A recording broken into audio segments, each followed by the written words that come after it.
Olá, sejam todos bem-vindos a mais uma aula de História.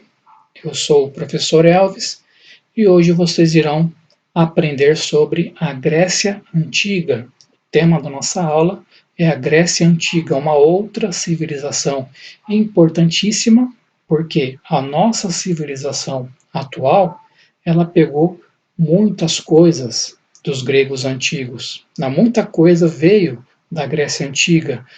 Por exemplo, na política, nós temos a democracia, nós temos o conceito da cidadania, okay? Nas artes, nós temos o teatro, okay? Nós temos também nos esportes a questão das Olimpíadas. Então, muitas das coisas que nós temos hoje em dia na nossa sociedade foi pego lá na Grécia Antiga, ok? Então, pegue a sua caneta, pegue o seu papel, faça as suas anotações, ok? Para que você venha a ter um bom aproveitamento aí dessas informações que eu vou passar, ok? Pois muito bem. A Grécia Antiga, ela vai ter início na ilha de Creta, ok? Começa na ilha de Creta. Só para você se localizar aí, você tem a Península Itálica, certo? A famosa botinha da Europa, onde fica a Itália, certo? O nome correto é Península Itálica. Atravessando a Península Itálica, você tem o Mar Adriático. Cruza o Mar Adriático, você chega aqui na Península Balcânica, tá? Mais aqui embaixo, a Península do Peloponeso, Ilha de Creta, bem aqui. Então foi nessa ilha, na Ilha de Creta, é que teve início, é que começou a se formar a antiga Grécia, certo? A Grécia Antiga. Então morava ali, vivia ali os povos cretenses na Ilha de Creta. Tá? E com o passar do tempo, outros povos foram se juntando a eles, foram aparecendo ali. Os povos aqueus, os povos eólios, os povos jônicos, os povos dórios. Tá? Então, esses povos aí, da miscigenação entre esses povos, é que surgiram os gregos antigos. Um outro professor fez uma comparação muito interessante que eu achei legal trazer aqui para vocês também. Ele disse que assim como o brasileiro é resultado de uma miscigenação entre os povos europeus, indígenas e africanos, tá? Da miscigenação desses povos é que veio o brasileiro, o antigo grego também é resultado de uma miscigenação, né? De uma mistura desses povos aqui, certo? Então, com o passar dos anos, através do desenvolvimento desses povos, esses povos foram aumentando a sua população, né, e eles foram se espalhando para outras regiões, fundando cidades, ok? Fundaram as cidades-estados. Eu já expliquei para vocês sobre essa questão aqui da cidade-estado. O que é uma cidade-estado? É uma cidade independente, uma cidade que ela funciona independente uma da outra. Não havia um rei que governasse toda a Grécia. Cada cidade tinha a sua própria administração, tinha o seu próprio líder, o seu próprio rei e fazia as suas coisas independentemente. Ok? A única coisa que daria para identificar esse povo como grego era o quê? Era a língua. Todos eles falavam a língua grega, certo? E todos eles tinham as suas crenças parecidas ali, né? Possuíam, oravam para os mesmos deuses, né? Os deuses gregos, certo? E aí, conforme esses povos iam se espalhando, iam fundando cidades-estados, foi assim que surgiu a cidade de Atenas, a cidade de Esparta, a cidade de Corinto, a cidade de Creta, né? São exemplos de cidades-estados fundados pelos gregos ali, certo? Como a terra dos gregos não era muito boa para o plantio, eles plantavam, tinha uma pequena agricultura ali, mas não era muito boa para isso. Então, os gregos, eles se especializaram na questão da navegação, do comércio marítimo, né? Porque mar é que não faltava para eles, né? Para eles poderem pescar e navegar. Tinha o mar Egeu, que era um mar importantíssimo ali para pesca e para navegação. Havia o mar Mediterrâneo, havia aquele aí em cima o mar Jônico, mais acima havia o mar Adriático, né? Então, por causa disso, pela falta de terras boas para o plantio, né? E por ser uma região muito rica em mar, então os gregos se especializaram no comércio marítimo. Tá? E aí eles foram se espalhando para outras regiões, né? E foram surgindo outras regiões da Grécia. Então quais são as regiões da Grécia? São essas aqui, ó. Havia a Grécia continental, que é essa que ficava aqui no continente, formada pela Península Balcânica e a Península do Peloponeso. Havia também a Grécia insular, que era formada por essas ilhas ao longo do Mar Egeu, certo? Ilhas de Lesbos, ilha de Rhodes, ilha de Creta, formava a Grécia insular. Havia também a Magna Grécia, que ficava aqui ao sul da Península Itálica, onde depois surgiria Roma, né? Os romanos tiveram uma influência tremenda dos gregos. Por quê? Porque ali tinha uma colônia de gregos. E havia também a Grécia Asiática, que ficava aqui nessa região, onde hoje é a Turquia. Ok? Então, eu vou falar para vocês sobre duas das mais importantes cidades-estados da Grécia, que é Atenas e Esparta.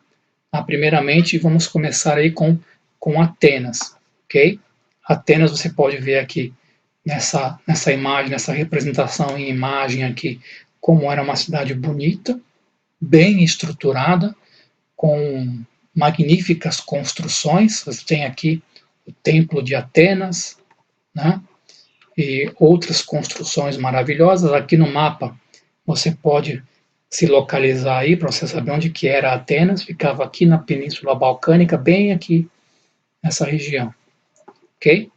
Então, a princípio, a cidade de Atenas era governada por um rei. Eles tinham um rei que governava ali, que administrava, tá? Mas com o passar do tempo, esse rei ele foi perdendo seu poder, né? E o poder acabou passando para aristocratas, para a aristocracia. O que é uma aristocracia? É o governo de poucas pessoas, pessoas privilegiadas. Uma aristocracia é uma organização sociopolítica que é baseada no governo dos privilégios, dos privilegiados. No caso de Atenas, quem eram esses privilegiados? Quem eram os aristocratas? Eram os donos de terra. Tá? Então, em Atenas só podia participar da política, só iria tomar as decisões políticas aquele que tivesse terra. Tá? Então, esse tipo de organização sociopolítica começou a incomodar alguns grupos e começaram a fazer pressão em cima dos aristocratas para que viessem a mudar isso daí. Foi aí que apareceu um político chamado Solon. O Solon, ele começou a fazer ali algumas reformas políticas em Atenas. Ele criou um negócio chamado eclésia. Eclésia era um ajuntamento de pessoas que poderiam discutir sobre a política de Atenas, certo? Inclusive a palavra eclésia, ela vem do grego, significa ajuntamento, né, e deu origem à nossa palavra igreja, certo? Então na eclésia podia participar quem? Quem tivesse renda, algum tipo de renda. Era o famoso voto censitário, certo? Então não era mais necessário que a pessoa tivesse terras. A pessoa não precisava fazer parte mais da aristocracia para tomar decisões políticas. Bastava que ela tivesse algum tipo de renda. era o voto censitário, né, que foi uma reforma política feita por esse político grego chamado Solon. Ok? Pois muito bem. Essas reformas feitas pelo Solon também não agradou, tá? Também foi julgada como insuficiente, okay, para esses grupos atenienses, e aí foi que apareceu um outro político chamado Clístenes.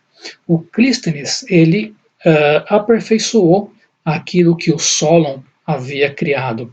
Tá? Então, ele ampliou a participação política, ele criou formas de mais pessoas poderem participar das decisões políticas em Atenas, ele acabou com o voto censitário, certo?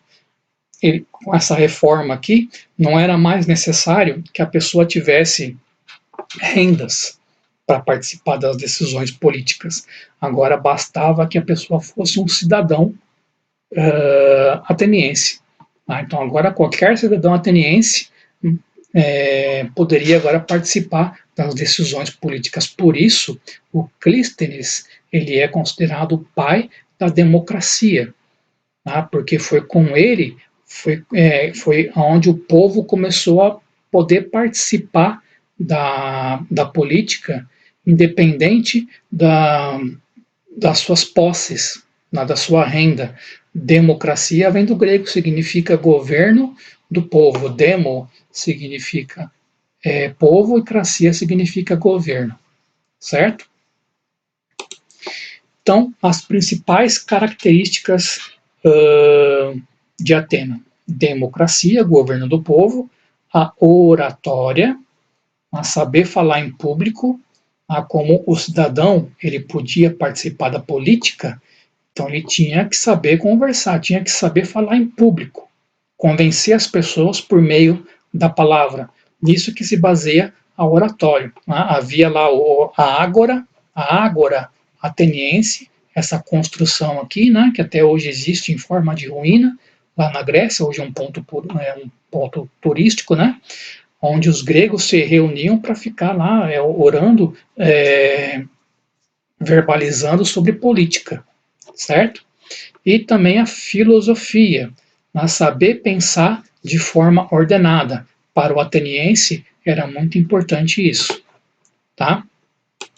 Outra cidade, estado importantíssima para a Grécia foi a cidade de Esparta, que era uma cidade completamente diferente de Atenas. Tá? Enquanto os atenienses estavam lá preocupados com a democracia, com a oratória, com a filosofia, para Esparta só era importante o quê? A guerra, a vida militar. A Esparta era uma sociedade totalmente voltada para o exército, para a guerra. Tá? Então, era a guerra, era o exército que fazia movimentar a sociedade espartana, certo? Quando a criança espartana nascia, ela já ia ser testada para saber se ela seria um bom soldado. Pegava o recém-nascido, né, ele ia ser examinado por um grupo de anciões, certo? Para ver se essa criança estava em boas condições. Se fosse detectado algum tipo de deficiência, e se essa deficiência fosse um impeditivo para que ela depois virasse um soldado, então essa criança era imediatamente descartada. Ela era jogada num precipício ali, para a morte, certo? Então, era considerado uma desgraça, uma verdadeira desonra, né, não participar do exército em Esparta. Agora, se essa criança ela fosse julgada como apta para virar um soldado, então ela ia lá para sua família, ia ser criada pela sua família até os 7 anos de idade. Quando essa criança alcançasse 7 anos, então já ia lá um funcionário do Estado, já pegava aquela criança e já levava para o quartel para iniciar a sua vida militar. Okay? Lá essa criança ia ser submetida ao frio, para saber lidar com o frio, ia ser submetida à fome, para saber lidar com a fome, a dor, essa criança ia ser espancada, ia ser chicoteada para saber a lidar com a dor, a se acostumar com a vida de dores. Para quê? Para que ela crescesse alguém rude, acostumada com as durezas da vida militar, certo? E aí essa criança, esse jovem ia passar por várias provas, né? Quando ele alcançasse uma determinada idade, essa pessoa ela ia ser jogada lá no meio do nada, nua, certo? E ela ia ter que se virar para voltar para o quartel, né? Se vira para comer, se vira para se defender contra os animais ferozes, né? Dá o seu jeito aí para provar o seu valor. Né? Uma outra prova, quando esse jovem alcançasse lá por volta dos seus 20 anos, uma outra prova era o quê? Sair na calada da noite e cometer algum assassinato, matar algum camponês que estivesse lá trabalhando. Né? Por quê? Para provar que ele era uma pessoa que sabia tirar a vida de alguém, né? Que seria alguém capaz disso. Então essas eram as provas pelas quais o jovem soldado ia ter que passar. Né? Se ele fosse aprovado em todas essas provas, né, sobrevivesse essa vida, né, ele aos 30 anos ele começava a sua vida como soldado, ia ter uma vida de guerras até os 60 anos. Aos 60 anos ele já podia se aposentar, né, ia pendurar a sua espada, né, e aí a partir disso ele podia entrar para a política. Tá? Então essa era a vida espartana. Ok?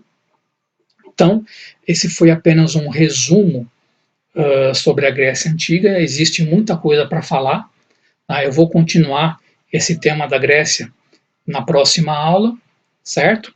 Mas, por enquanto, obrigado pela atenção de todos vocês e a gente se vê na próxima, ok?